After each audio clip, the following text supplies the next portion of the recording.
Presiden Prabowo Subianto mengaku merasa nyaman bersama Partai Kebangkitan Bangsa atau PKB.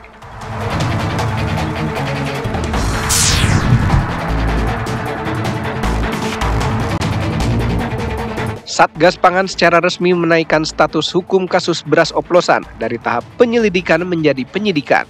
Satgas juga menemukan sejumlah produsen beras diduga melanggar ketentuan label kemasan yang tidak sesuai mutu.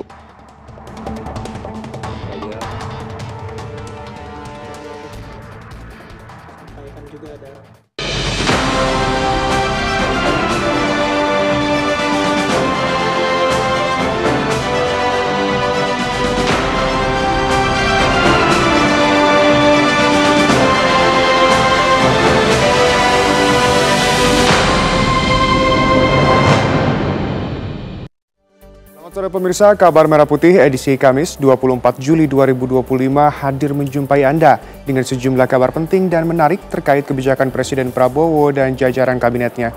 Saya Shena Damayana selama 1 jam ke depan akan menemani Anda. Dan pemirsa, inilah Kabar Merah Putih selengkapnya untuk Anda.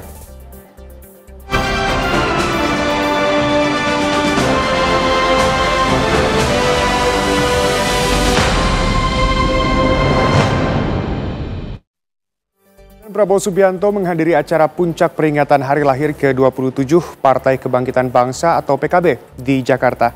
Dalam pidatonya, Prabowo mengaku merasa nyaman berada di koalisi bersama PKB.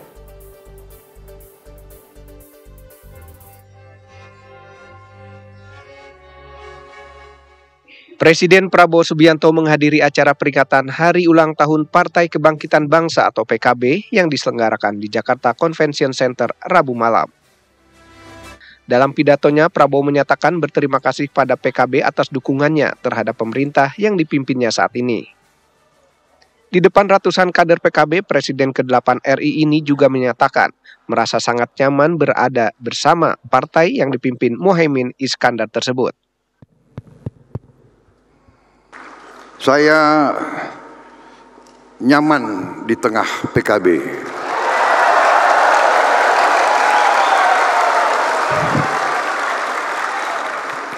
Saya nyaman di tengah Nahdlatul Ulama.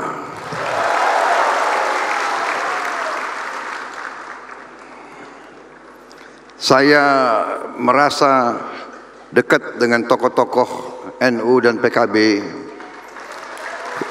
Saya dulu merasa sangat dekat dengan Gus Dur. Di saat-saat genting, saat-saat krisis besar bangsa Indonesia, NU selalu tampil sebagai penyelamat dan sebagai stabilisator. Sementara itu, Ketua Umum PKB, Muhaimin Iskandar menegaskan komitmen partainya untuk terus mendukung pemerintahan Presiden Prabowo Subianto. Ditanya soal sinyal PKB akan berkoalisi dengan Presiden Prabowo, ia mengaku masih terlalu jauh untuk dipikirkan. Cak Imin juga menyatakan saat ini PKB dan Prabowo merupakan koalisi yang produktif dan bermanfaat bagi rakyat. Ya masih jauh, pokoknya koalisi ini buat PKB dan Pak Prabowo koalisi yang produktif, yang harus menghasilkan manfaat yang dinikmati rakyat. Kalau itu terus terbukti, PKB apa kata Pak Prabowo lah gitu. Gus, tadi juga sempat ada kayak bincang-bincang sedikit sama Mas Gibran. Akrab banget, Gus, kayak akrab banget. Loh, kalau saya kan akrab dengan semua. Terima kasih. Ketua Umum PKB Muhaimin Iskandar juga berharap di bawah kepemimpinan Presiden Prabowo Subianto, demokrasi Indonesia dapat dikonsolidasikan secara lebih efektif untuk mencapai tujuan utama yaitu keadilan dan kemakmuran. Dari Jakarta, Shena Damayana, Dudi Ardiansyah, TV One mengabarkan.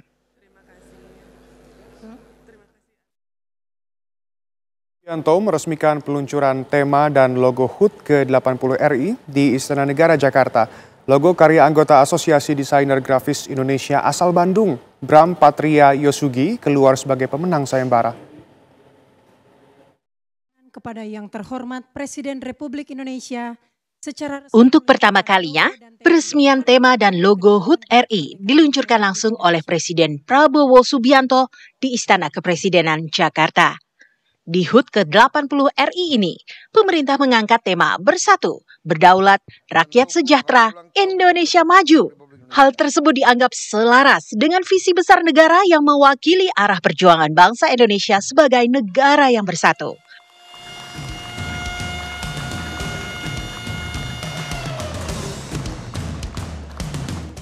Menurut Prabowo, logo HUT ke-80 RI kali ini melambangkan persatuan yang merupakan dasar dari kedaulatan bangsa Indonesia dalam upaya menggapai cita-cita bangsa menuju Indonesia maju yang tak pernah putus.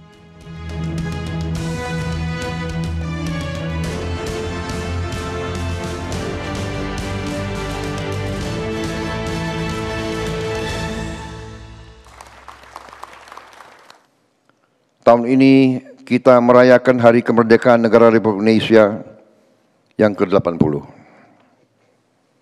8 dekade sudah bangsa ini berdiri merdeka. Sudah perjalanan panjang yang dibangun dengan semangat perjuangan, dengan pengorbanan jiwa dan raga seluruh anak bangsa. Kita telah melaksanakan perjuangan kebangsaan ratusan tahun untuk mencapai cita-cita kita memiliki bangsa yang merdeka. Sementara untuk logo HUT ke-80 ini, Presiden Prabowo Subianto memilih karya dari anggota Asosiasi Desainer Grafis Indonesia asal Bandung, Bram Patria Yosugi. Bram mengaku timnya menyiapkan logo tersebut selama 1 bulan.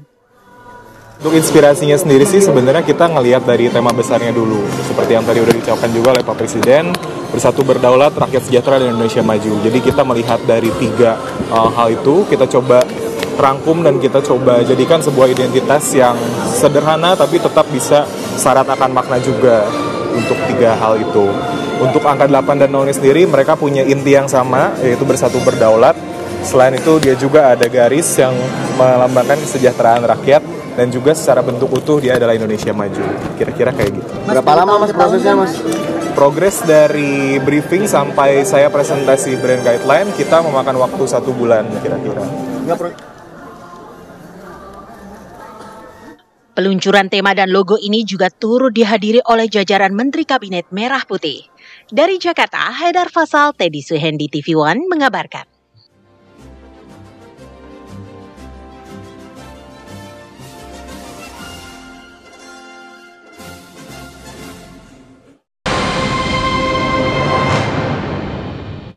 Anda kembali di Kabar Merah Putih, pemirsa. Komisi Pemberantasan Korupsi atau KPK tak menutup kemungkinan akan memanggil mantan Mendikbudristek Nadiem Makarim untuk menjelaskan kasus pengadaan Google Cloud.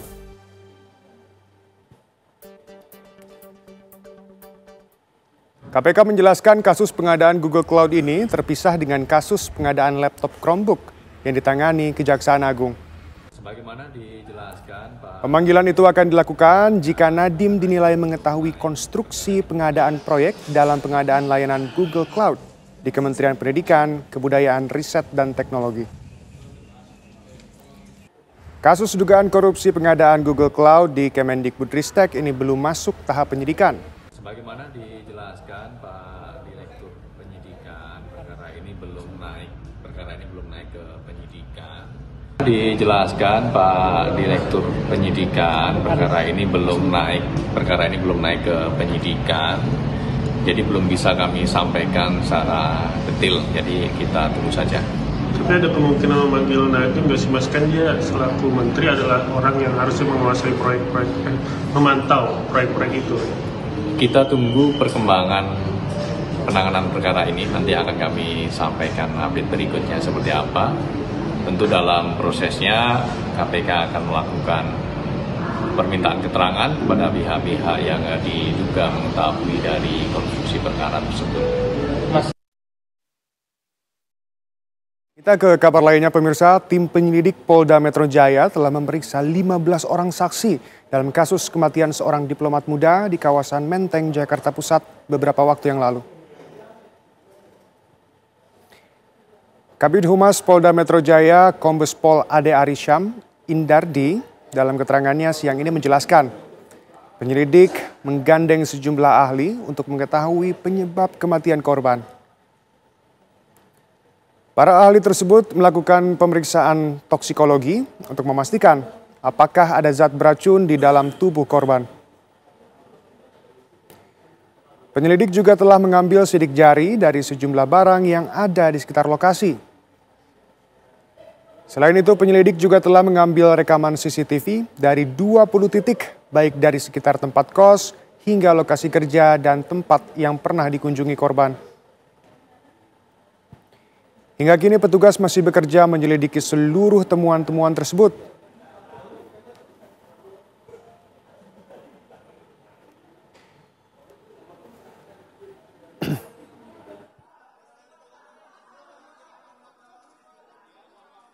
Dan pemirsa, untuk mengetahui perkembangan terkini mengenai kematian diplomat muda, kita akan tanyakan langsung kepada jurnalis TV One Yohanes Leonardo yang ada di Polda Metro Jaya. Ardo, bagaimana perkembangan terkini dari kasus ini?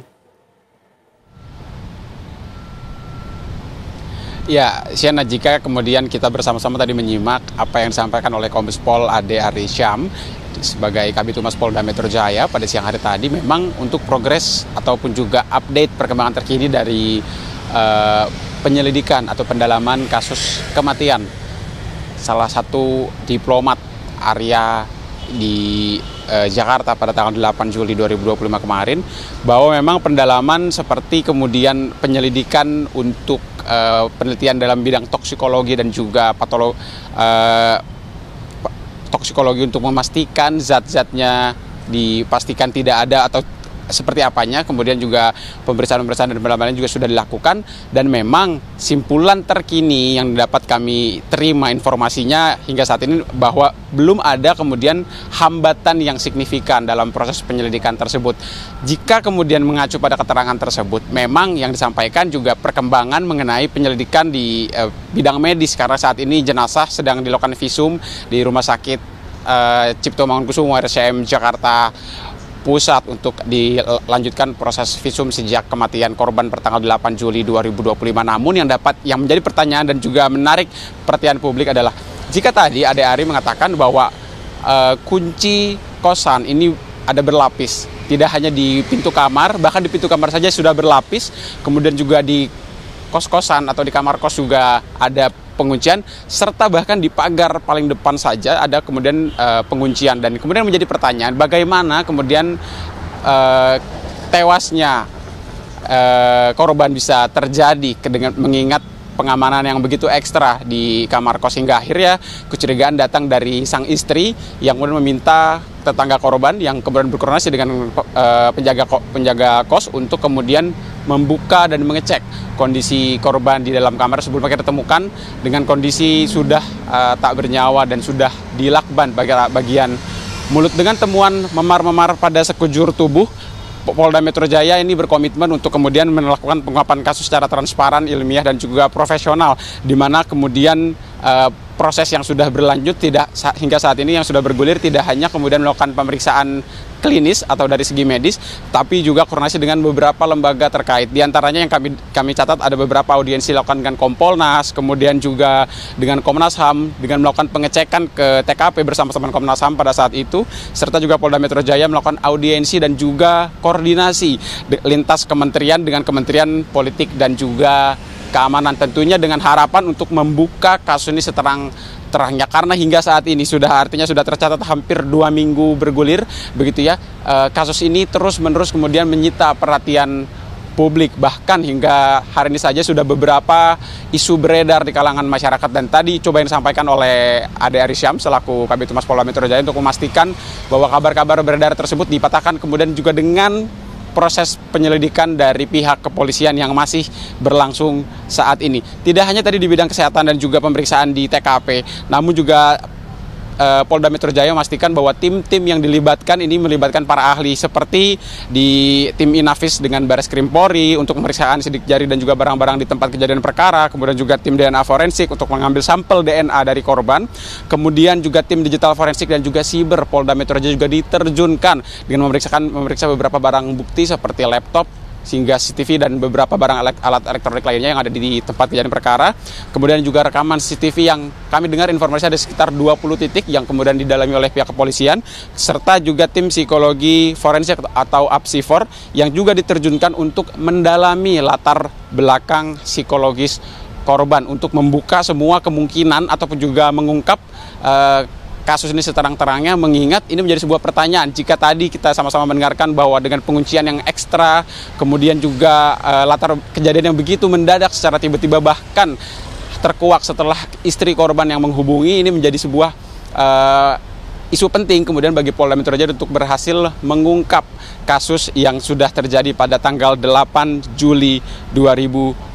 Hingga saat ini Polda Metro Jaya juga selain sedang mendalami barang bukti dan juga TKP, Polda Metro Jaya juga sudah memeriksa sebanyak 15 saksi, dan 15 saksi ini tentunya akan terus bergulir mengingat kasus ini terus bersifat dinamis begitu ya, dengan pendalaman-pendalaman dan juga kemungkinan masih ada saksi-saksi lain yang akan dipanggil oleh Polda Metro Jaya untuk kemudian mengungkap dan juga memberi perspektif-perspektif baru bagi tim penyidik untuk mendalami kasus kematian salah satu diplomat di Kementerian Luar Negeri yang terjadi pada tanggal 8 Juli 2025. Sementara demikian, Shena Damayana, saya kembalikan lagi ke Anda di studio di Pulau Gadung. Informasi lengkap dari Yohanes Leonardo. Terima kasih. Selamat kembali bertugas. Pemirsa, Satgas Pangan secara resmi menaikkan status hukum kasus beras oplosan dari tahap penyelidikan menjadi penyidikan. Kabar selengkapnya saat lagi, tetap bersama kami.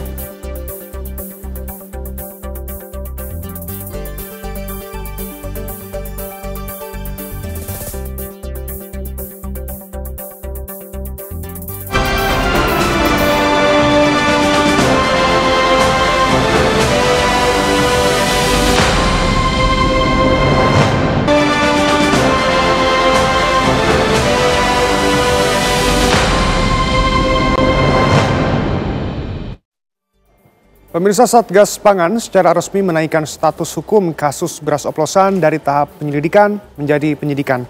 Dari hasil penyelidikan awal terhadap ratusan merek beras ditemukan sejumlah produsen yang diduga melanggar ketentuan label kemasan yang tidak sesuai mutu.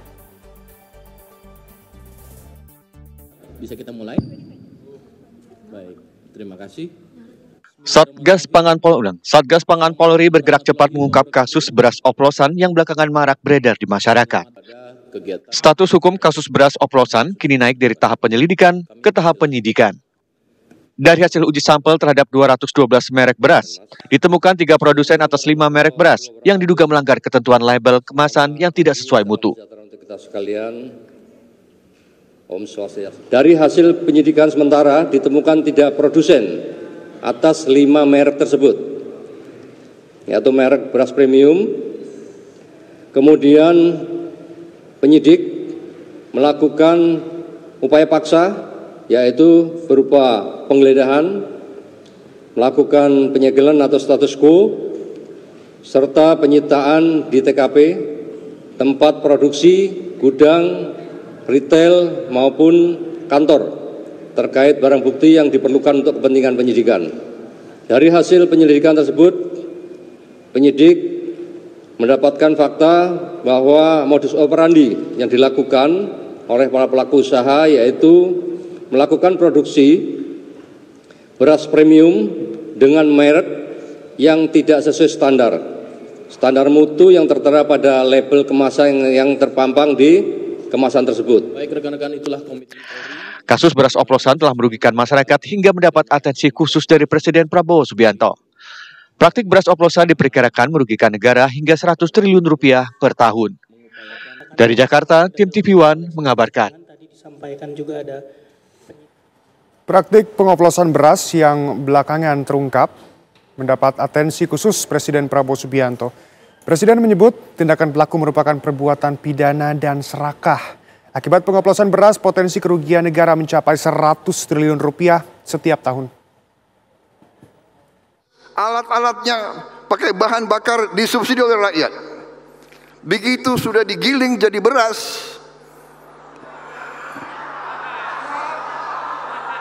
ya, itu paket diganti.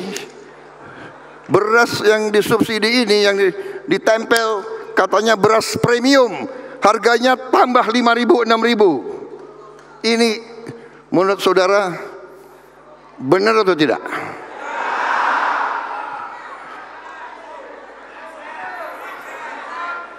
Ini adalah pidana.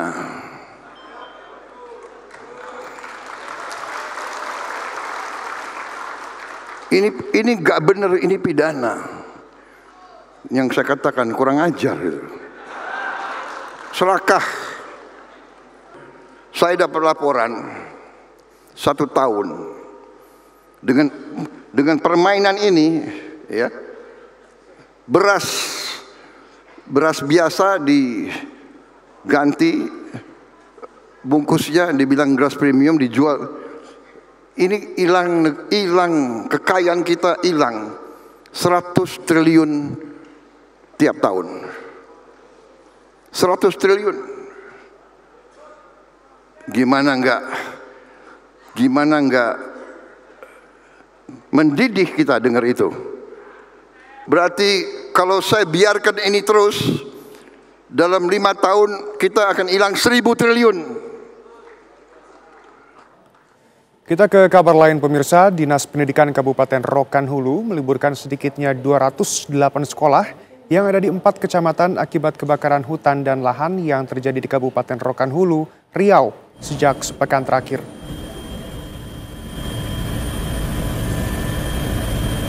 Kabut asap akibat kebakaran hutan dan lahan yang terjadi di Kabupaten Rokan Hulu, Riau, menyebabkan sedikitnya 208 sekolah mulai dari tingkat PAUD, TK, SD, dan SMP harus diliburkan. Kebijakan tersebut dilakukan akibat kondisi kabut asap yang menyebabkan kualitas udara menjadi tidak sehat. Untuk itu para siswa harus diliburkan guna mengantisipasi gangguan penyakit yang disebabkan oleh kabut asap. Sekolah yang diliburkan berada di 4 kecamatan yang terdampak kabut asap, yakni di Kecamatan Rambah, Rambah Samo, Bangun Purba, dan Rokan 4 Koto. Pembelajaran sementara akan dilakukan secara daring.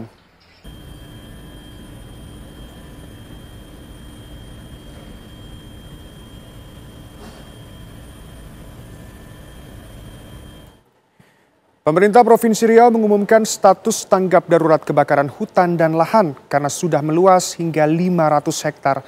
Asap kebakaran hutan dan lahan telah sampai ke permukiman warga. Tim Satuan Brimob Polda Riau diterjunkan untuk membantu proses pemadaman api yang terjadi di lahan gambut dan perkebunan sawit, Kabupaten Rokan Hilir, Provinsi Riau. Sedikitnya 4 titik api aktif terpantau di 3 kecamatan, yakni Kecamatan Kubu, Kecamatan Kubu Babu Salam, dan Kecamatan Pasir Limau Kapas. Kebakaran melanda lahan perkebunan sawit di atas tanah gambut yang rentan terhadap api dan sulit dipadamkan. Akses jalan rusak, jarak tempuh yang jauh, panas ekstrim, hingga minimnya sumber air menyulitkan proses pemadaman api.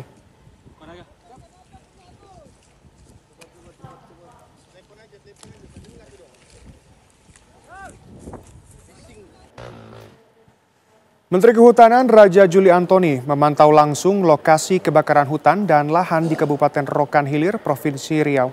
Raja Juli Antoni menyimpulkan kebakaran terjadi diduga akibat sengaja dilakukan untuk pembukaan lahan perkebunan baru. Api sudah menurun, ya. Tinggal nanti memang cuaca ekstrim ini harus kita antisipasi. Laporan dari BMKG ini tingkat kekeringannya ekstrim, ya, jadi sangat mudah terbakar. Jadi Pak Kapolda tadi katakan jangan main api, ya, jangan main api, nanti ditangkap beneran. Oke, makasih, sebentar gitu. Di lokasi mana aja tadi Pak? Tadi saya ke Rohil, ada 2 tempat tadi. Satu di Tujut namanya, dan satu lagi di Bangko Pusako ya. Itu kelihatan sekali bahwa ini memang dibakar ya. Jadi untuk kepentingan land clearing antara 2 kebun sawit gitu ya. Ini kelihatan mau bikin baru. Akan cara-cara lama yang nggak boleh dilakukan lagi sebenarnya. Nanti akan kita bahas secara lebih detail. Sekali lagi terima kasih Pak Kapolda, Pak Pangdam, dan Pak Danlanut. Kerjasama ini akan kita teruskan dan insya Allah akan membuat masyarakat kita lebih tenang ya, dengan tidak ada api dan tidak ada asap. Oke, gitu sebenarnya ya. Makasih. Belasan narapidana di sel Lembaga Pemasyarakatan di kelas 2A Bojonegoro, Jawa Timur ditangkap akibat mengedarkan sabu dan obat terlarang. Kabar selengkapnya saat lagi, tetap bersama kami.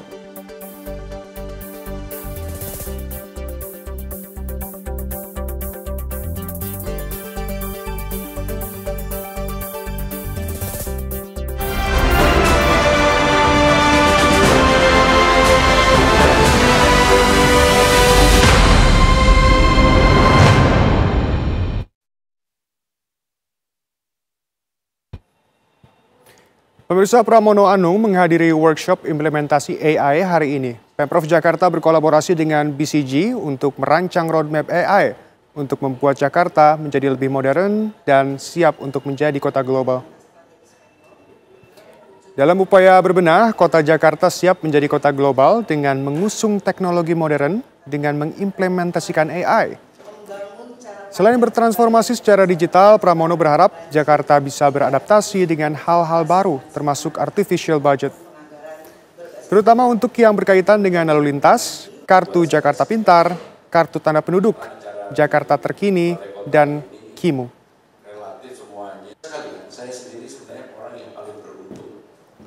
Ini sangat gampang sekali menggunakan artificial intelligence. Tetapi yang penting adalah semuanya diintegrasikan. Jangan kemudian Jakarta 1 begitu kita butuh data, datanya masih manual. Jadi saya meminta betul untuk teman-teman di Balai Kota, pemerintah DKI Jakarta ini, betul-betul memanfaatkan forum ini untuk bagaimana digali sedalam mungkin, sebanyak mungkin yang bisa bermanfaat bagi Jakarta. Selain KTP, KJP, KJMU, paspor, dan perizinan.